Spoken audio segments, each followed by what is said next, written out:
Selamat malam. Selamat berjumpa kembali di program Rosi. 2 ton narkoba ditemukan, sebuah angka terbesar sepanjang sejarah. Saya mengundang Kepala Badan Narkotika Nasional, Komisaris Jenderal Polisi Martinus Hukom. Pak Martinus, terima kasih sudah di Rosi. Terima kasih Mbak Rosi, selamat malam. Terima kasih sudah mengundang saya di sini. Sebelumnya saya ingin ucapkan selamat untuk seluruh tim Pak Martinus, juga ada dari Bea Cukai Angkatan Laut karena berhasil menangkap satu tangkapan yang bisa dibilang terbesar sepanjang sejarah.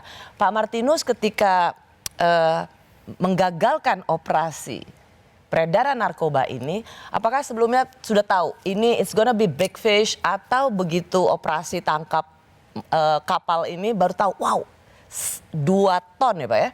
Itu menduga sebelumnya atau sudah mencium sebelumnya? Ya, terima kasih Mbak Rosi, pertanyaan yang membuat saya harus flashback balik menit per menit proses penangkapan kapal ini. Jadi sebenarnya berawal dari satu analisis yang komprehensif dan cukup memakan waktu yang lama, yaitu kurang lebih 5 bulan. Dan ini hasil joint analisis dan joint intelligence, sharing intelligence, di mana saya melihat bahwa ada satu sindikat yang sedang beroperasi di Indonesia dan juga di Thailand dan menggunakan wilayah laut Indonesia dan juga dia ke laut Cina Selatan. Lalu pertanyaannya, apakah ini big fish? Lalu saya ingin sampaikan begini, bahwa sebelum ini kita sudah pernah menangkap satu kapal lagi. Tapi pada waktu itu kita belum melihat polanya seperti apa. Dan ternyata kapal yang kita tangkap pertama itu dengan kapal yang sekarang ini ada dalam satu hubungan sindikat. Lalu karena menangkap pertama itu kosong, saya harus berpikir gini, masa kali ini juga kosong juga? Padahal kita sudah melakukan analisa yang sangat mendalam dan matang.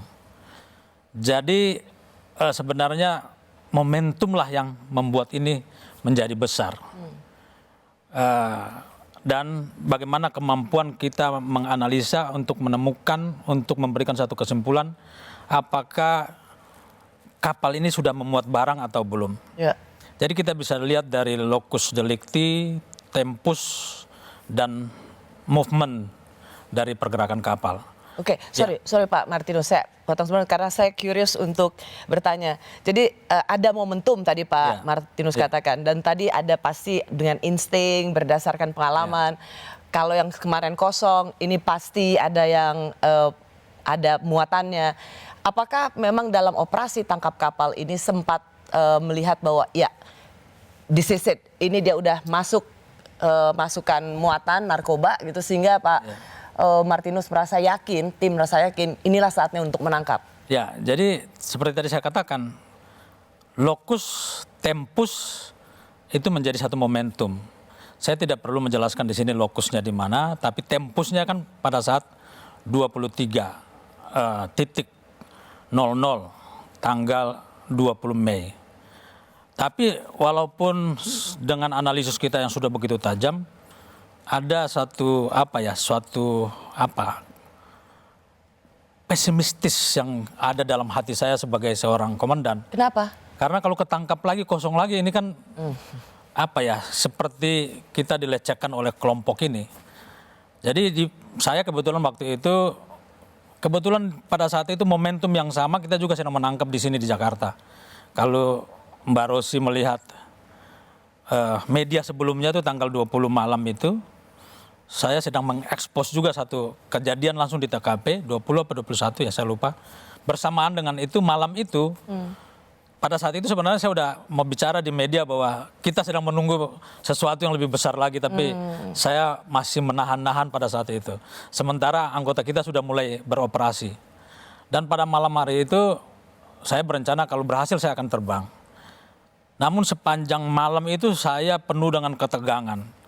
Sampai istri saya bilang, udah tidur, serahkan sama Tuhan, ini semua akan selesai pada waktunya. Tapi pada akhirnya ya sebagai manusia saya akan berpikir, saya akan mengambil risiko paling besar ketika saya harus memerintahkan memutuskan untuk mengambil barang ini, kapal ini, namun pada akhirnya kosong, artinya sudah dua. Iya. Saya mengalami 2 kekalahan. Ini bagi saya adalah pertempuran, bukan sekedar negara turun, tapi ini tanggung jawab pribadi saya sebagai kepala BNN. Jadi saya menunggu betul menit per menit sampai pada akhirnya saya bisa mendapat satu WA dari salah satu perwira saya, direktur saya yang ada di atas kapal, Roy Sihaan, dia yang memimpin operasi bersama-sama dengan teman saya, dengan teman-teman yang lain. Dia WA begini ke saya, Jenderal, awak mengakui bahwa ada barang yang disimpan di haluan kapal dan di kamar mesin. Saya langsung bilang, istri saya, mari kita berdoa karena ini kita telah berhasil, saya bilang gitu. Saya pikir saya udah tenang akan tidur karena sudah dapat hasil. Ternyata nggak bisa tidur juga. Kenapa? Jadi excitednya itu sudah berubah dari keraguan, pesimisme menjadi suatu euforia lain bahwa big fish yang kita tangkap. Akhirnya ketemu. Ya, akhirnya ketemu. Itulah pergolakan batin menit per menit pada saat operasi itu.